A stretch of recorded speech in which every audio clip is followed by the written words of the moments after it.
La leçon d'aujourd'hui, c'est la suite des régimes du marché.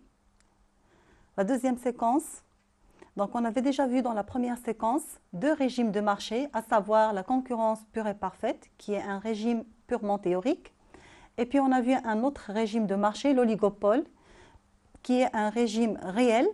Aujourd'hui, on va voir un troisième régime, toujours régime réel, c'est le monopole. Donc, on va appréhender cette notion à travers un exemple. Alors, prenons l'exemple de la société Cosumar, seul groupe industriel privé fabricant de sucre au Maroc. Après avoir racheté 4 sucreries, les 4 sucreries, c'était la société Surac, sucrerie raffinerie de Cannes, la société Sunabel, groupe de sucre de betterave Gharbloukous, et la société Suta, sucrerie raffinerie de Tadla, et la société Sucrafor, société de sucre raffinerie orientale. Donc avant d'acheter ces 4, ils n'avaient comme part de marché que 68,4% du marché local de production de sucre au Maroc. Maintenant, elle tient à assurer l'approvisionnement du Maroc. La Cosumar contrôle 100% du marché, ce qui en fait l'unique opérateur du secteur. Bien sûr, de point de vue production, parce que sur le marché, il y a la présence du sucre d'importation. Alors, le premier travail à faire, préciser le régime actuel du marché du sucre au Maroc.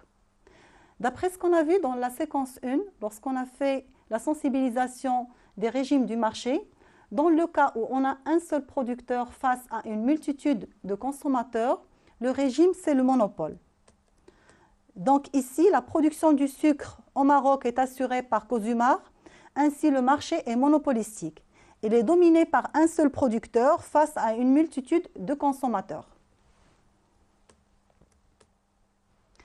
Donc, donnez 3 produits ayant le même régime que ce marché.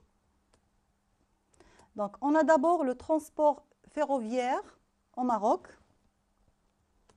On a une seule entreprise qui produit le service de transport par chemin de fer face à tous les consommateurs. La production aussi de l'eau potable, elle est dominée par une seule entreprise. Et la production du phosphate est aussi dominée par une seule entreprise, l'OCP. Donc, qu'est-ce qu'un monopole? Donc, le monopole est une situation où une seule entreprise approvisionne un marché. Situation complètement opposée à ce qu'on a vu dans la concurrence pure et parfaite. On avait vu dans la concurrence pure et parfaite, donc 5 conditions pour avoir ce régime. La première, c'était l'atomicité du marché, c'est-à-dire qu'il y a présence d'une multitude de producteurs de telle sorte qu'aucun n'a un pouvoir sur le marché. Le monopoleur détermine le prix auquel il vend sa production, donc il est faiseur de prix. Là aussi, c'est complètement opposé au marché de concurrence pure et parfaite, où le prix est déterminé par le marché, et toute entreprise qui est opérée sur ce marché-là était preneuse de prix. Ici, le monopoleur, c'est lui qui décide du prix, et donc il est faiseur de prix. Alors, comment se détermine le prix sur le marché de monopole, puisqu'on a dit que c'est le monopoleur qui décide du prix? Alors, on va prendre un exemple. La société Cosumar lance un nouveau produit, le sucre diététique. Sa commercialisation a nécessité une étude de marché dont les données sont représentées dans le tableau ci-après. Alors, j'ai un tableau où j'ai d'abord le prix en dirhams, la quantité commercialisée en kilogrammes ou produit en kilogrammes, le coût total de cette quantité produite. Et j'ai d'autres colonnes à remplir, la recette totale, la recette marginale, le coût moyen, le coût marginal et le profit total.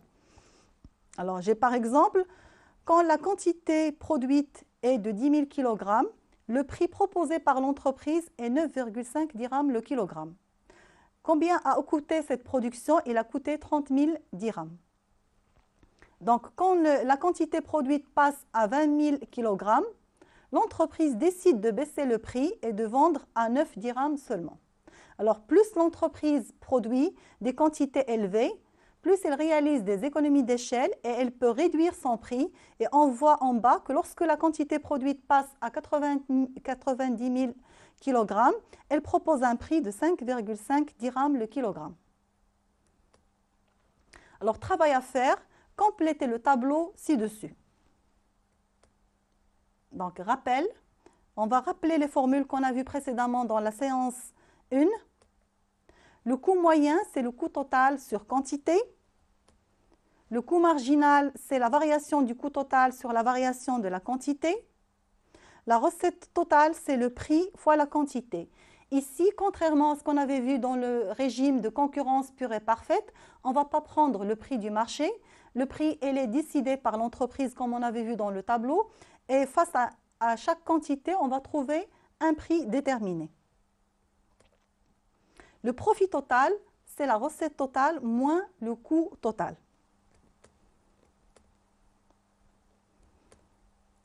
Alors, le tableau, on nous demande de compléter le tableau. Il est à signaler que les valeurs qu'on a ici dans le tableau, ils sont fictifs. Alors, j'ai la recette totale, c'est le prix fois la quantité. Donc, j'ai 10 000 fois 9,5, c'est 95 000. 20 000 fois 9, c'est 180 000, ainsi de suite. Alors, pour la recette marginale, c'est la variation de la recette totale sur la variation des quantités. Donc, c'est 180 000 moins 95 000 sur 20 000 moins 10 000, et ça va nous donner 8,5.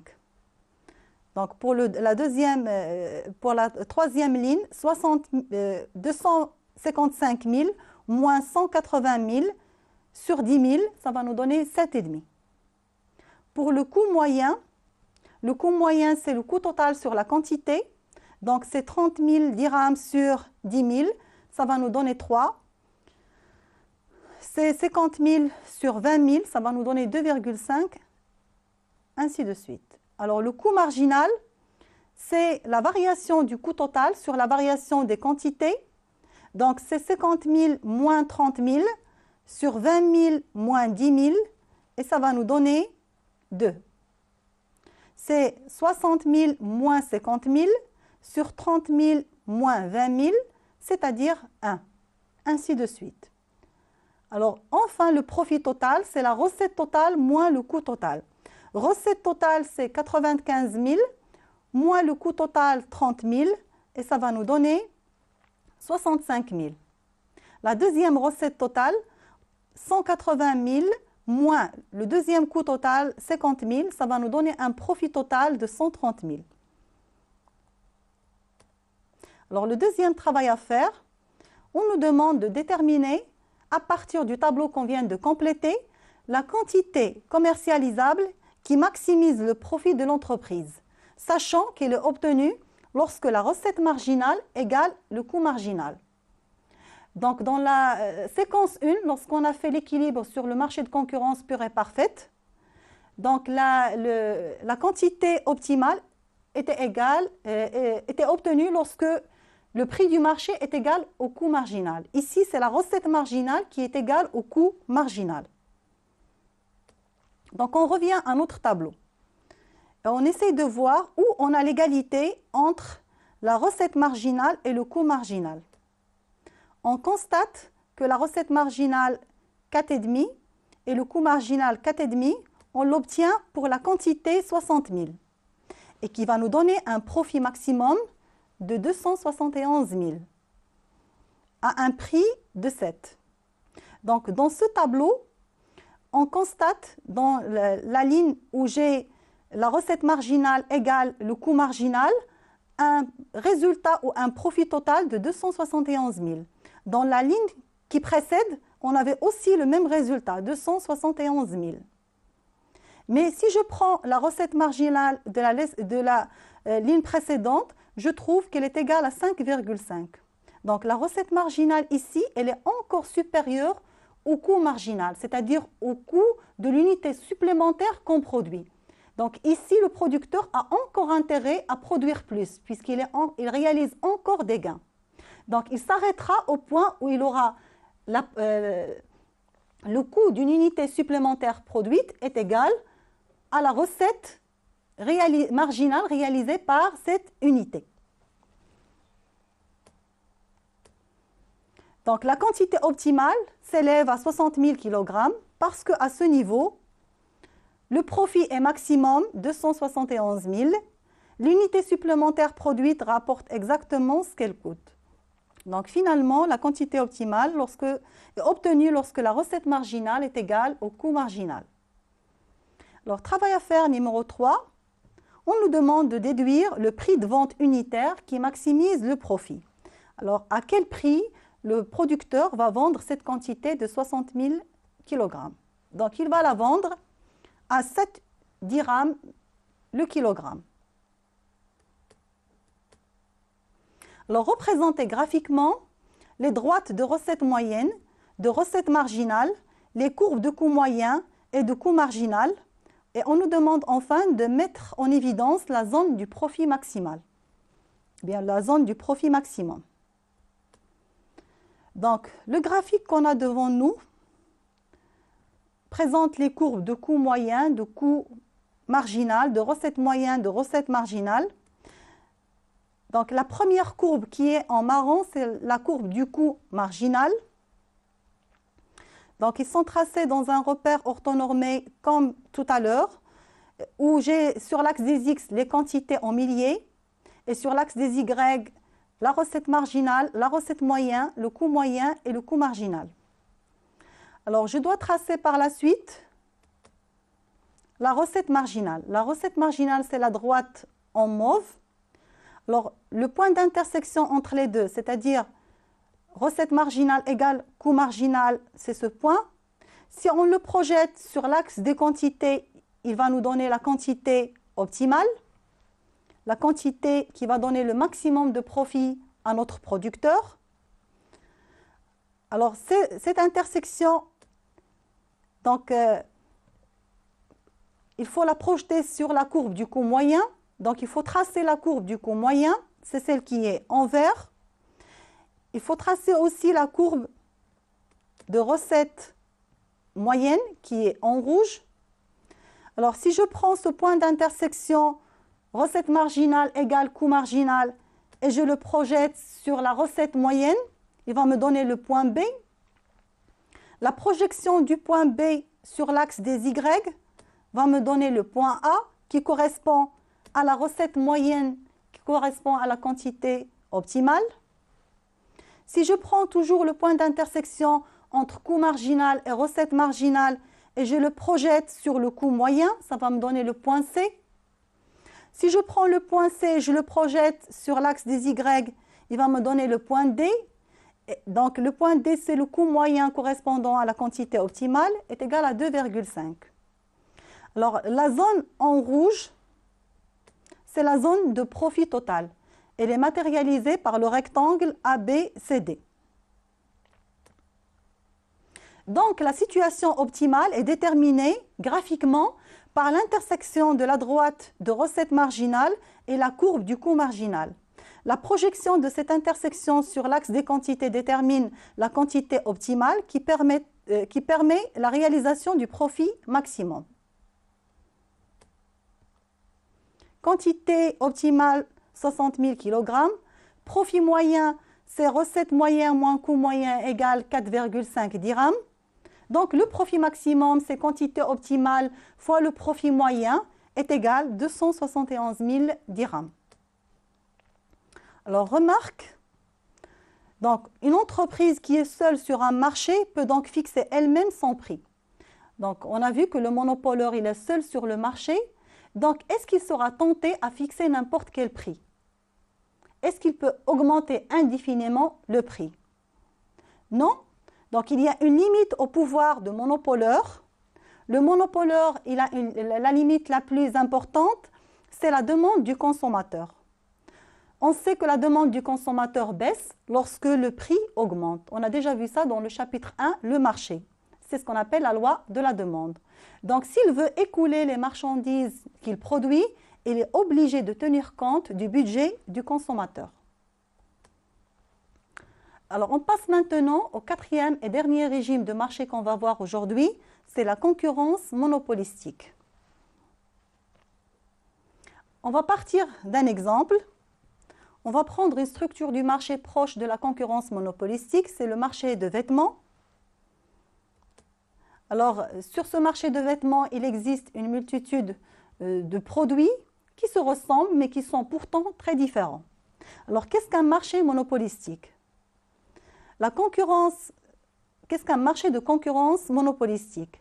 La concurrence monopolistique ou imparfaite est une forme d'organisation du marché où on a un grand nombre d'entreprises qui vendent des produits qui se ressemblent beaucoup, mais qui sont cependant différents.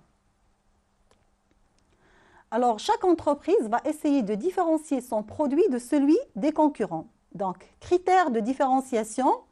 La différenciation rend les produits hétérogènes, bien qu'ils soient sur un même marché. Alors, on est toujours dans le marché de vêtements, mais chaque entreprise qui opère sur ce marché va essayer de faire des différences sur ces produits pour les rendre différents de ceux des concurrents, de manière à attirer le maximum de clients. Alors, cette différenciation peut prendre plusieurs formes. Alors, on peut avoir une différenciation objective du produit. Par exemple, l'entreprise va jouer sur les couleurs, sur l'esthétique, sur le design, sur la résistance du produit, de manière à rendre son produit plus attrayant. On peut différencier nos produits, mais on se base sur des critères subjectifs, tels que, par exemple, on essaie de rendre l'image du produit la meilleure dans l'esprit du consommateur. On essaie de convaincre ce consommateur que notre produit est le meilleur sur le marché. On peut lui assigner une marque, par exemple. On peut faire beaucoup de publicité, etc. Troisième critère de différenciation, c'est la différenciation dans l'environnement du produit. C'est-à-dire, on peut donner des services associés au produit. On peut jouer par les services après-vente. On peut donc attirer le client par le sourire de la marchande ou bien par l'état du magasin, etc. Alors, remarque, la concurrence monopolistique est une structure hybride entre la concurrence et le monopole. Alors, que veut dire ceci? Donc, cela veut dire que dans la concurrence monopolistique ou bien la concurrence imparfaite, on trouve des éléments qui appartiennent au monopole et des éléments qui appartiennent à la concurrence. Alors, quels sont les éléments qui appartiennent donc au régime de concurrence? Bien sûr, quand je dis régime de concurrence pure et parfaite qu'on a déjà vu.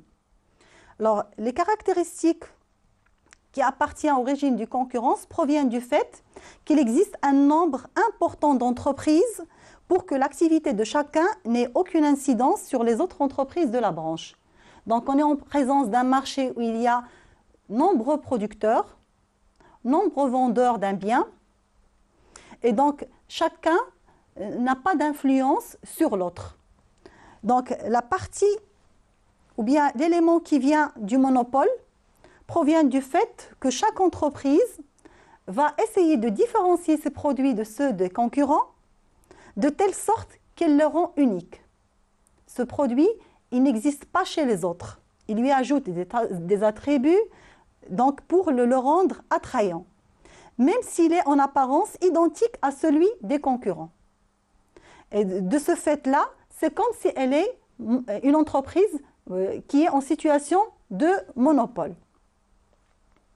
Donc, elle peut un petit peu élever les prix par rapport aux autres entreprises parce qu'il sait que le client va venir acheter puisque son produit est différent. Alors, en résumé, on vient de voir le chapitre régime des marchés. On a vu deux régimes théoriques et deux régimes réels. Les deux régimes théoriques, c'est le régime de concurrence pure et parfaite et le régime de monopole. Les deux régimes qui sont réels, on a vu l'oligopole et la concurrence monopolistique. Pourquoi ils sont réels? Parce qu'on les rencontre réellement dans la réalité. Donc, le classement qu'on vient de faire, il est en fonction du nombre d'acheteurs et du nombre de vendeurs. Chers élèves, la séance est terminée. On se rencontrera dans une nouvelle leçon.